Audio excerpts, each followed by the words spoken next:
want to be an inspiration to somebody, and I look at people as inspiration to me. Okay.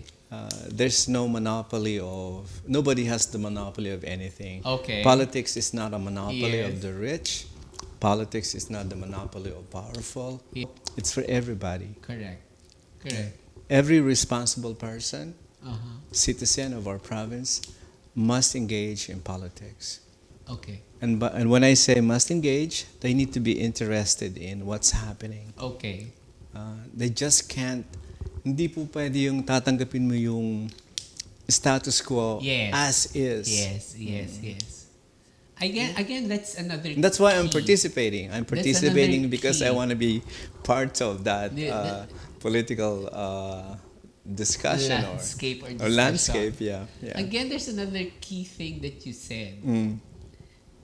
People need to engage in politics because that's different from participating. There's a slight difference in how you put it. Engage. Engage. Yeah. And people have to be interested as well. Yes. Because too often, like you said earlier, it only comes from one direction. Whoever is sitting there as a politician, he's the one who drives and leads the path. There is a reason for that.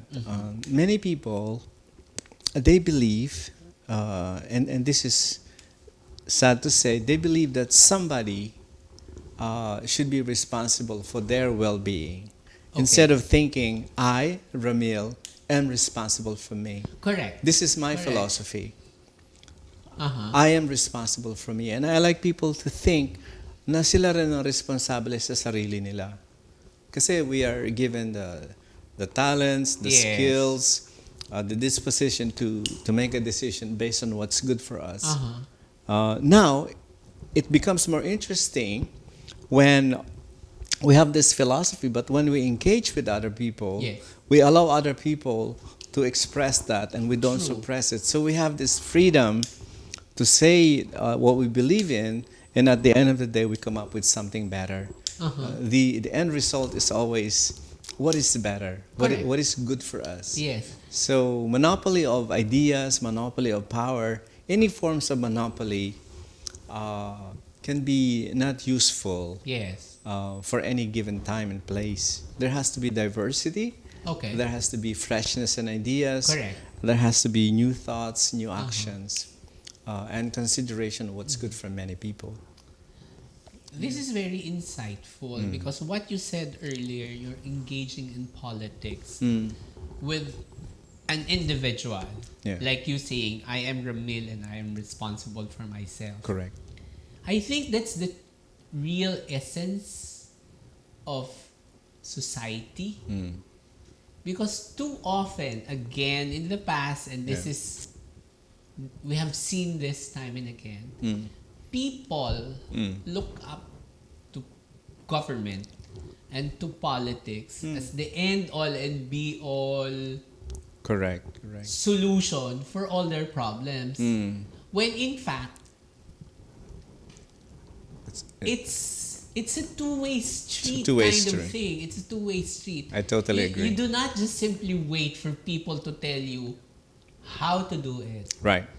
But you also have to put in a little bit of effort on your part, Correct. Yeah. whether you believe the idea or not, but to do your part in making it work. Correct. Right. That's why nga ang aking vision, the first vision statement is empowered people. Correct.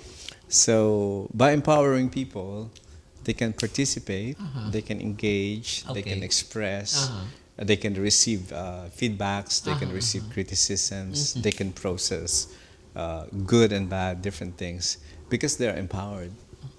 Their mind is able to understand, and their hearts are able to contain the negative or the positive emotion that would result.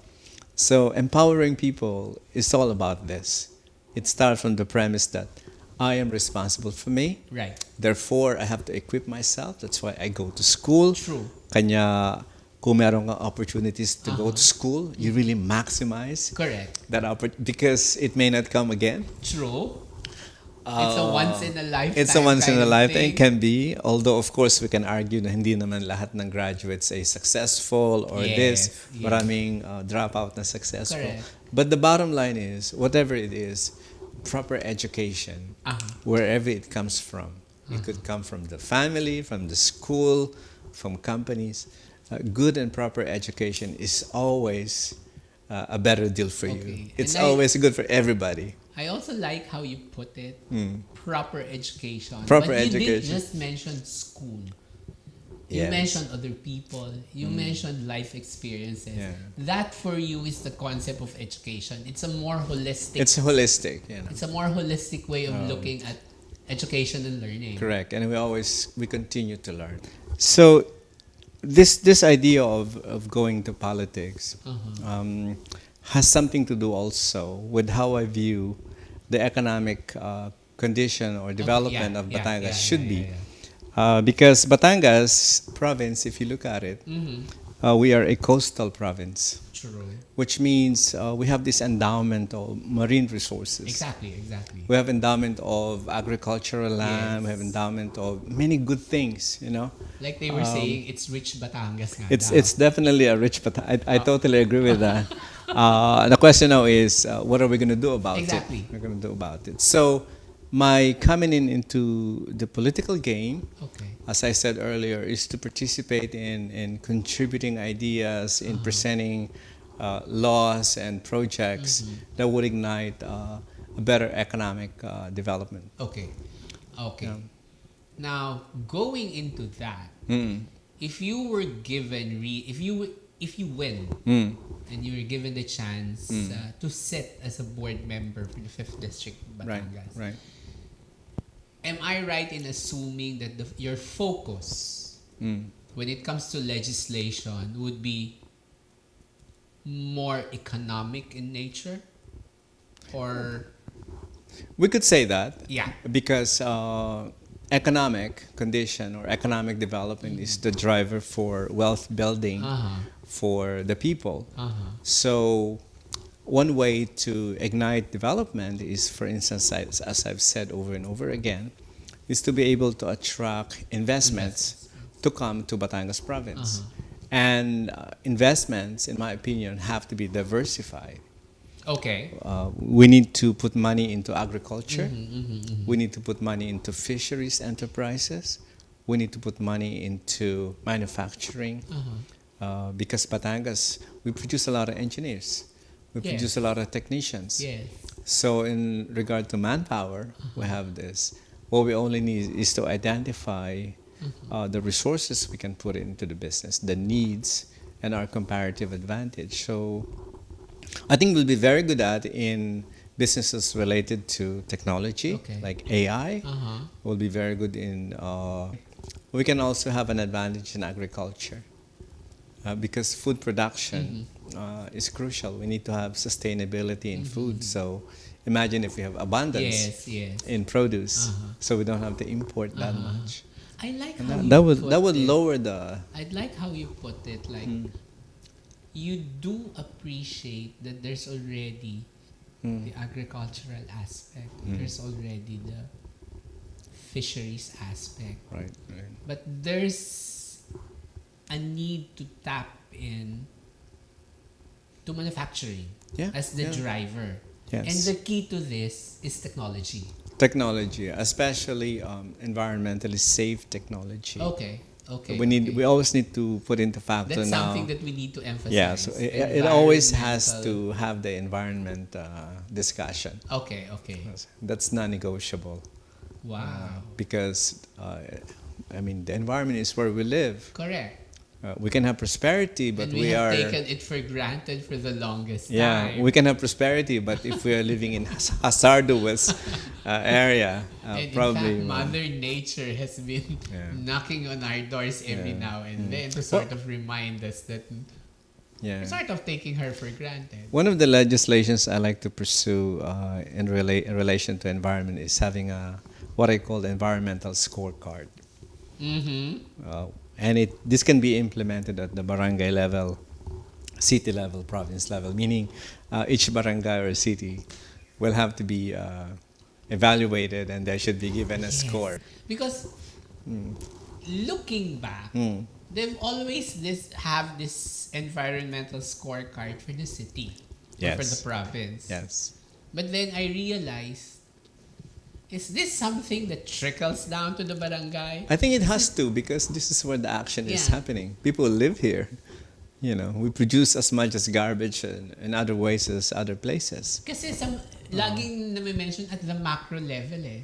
But ang thinking ko, ang key doon is the people down there should be not just merely aware, Yes. but they have to be into it as well. Like, they're engaged and involved in it. Yes. It's not just something that parang lip service lang eh. Oh, it's a green city. It's an environmental Yeah. environment. So going back to the economic discussion, so the economic development is pretty much triggered by the policies, the priority areas that are decided upon by the government leaders in consultation with private sector Yes, analysis. yes. So Okay. I see myself as a very active participant in digging and understanding what sort of things, what sort of legislations, what sort of economic initiatives we should engage so that we could create opportunities, jobs, businesses, etc., so that our people won't have to leave. I was in Singapore recently, Yes. and I'm really astonished how they really developed as a city state. Yes. It's a holistic development. There's an environmental protection. True. There is prosperity. True. And one of the things that impressed me was their particular focus in investing in early childhood education. Yes. Speaking of subsidy, they provide really, really significant subsidies in the education of young people. Oh. So I think in the Philippines, if we think of ayudas, That's something this that's this is worth- something that needs to be given also. Okay. Again, it boils down to simple things. I'm Okay. a very simple, pragmatic Okay. person. The condition of any place, any country is pretty much driven by its people. So I've written extensively on what I call enlightened people, enlightened leadership, enlightened citizen. We need enlightenment to craft a path to what I call holistic development. Because in here you consider all aspects, safety, opportunities. You consider what is reasonably good for people. It's a There's more- equality.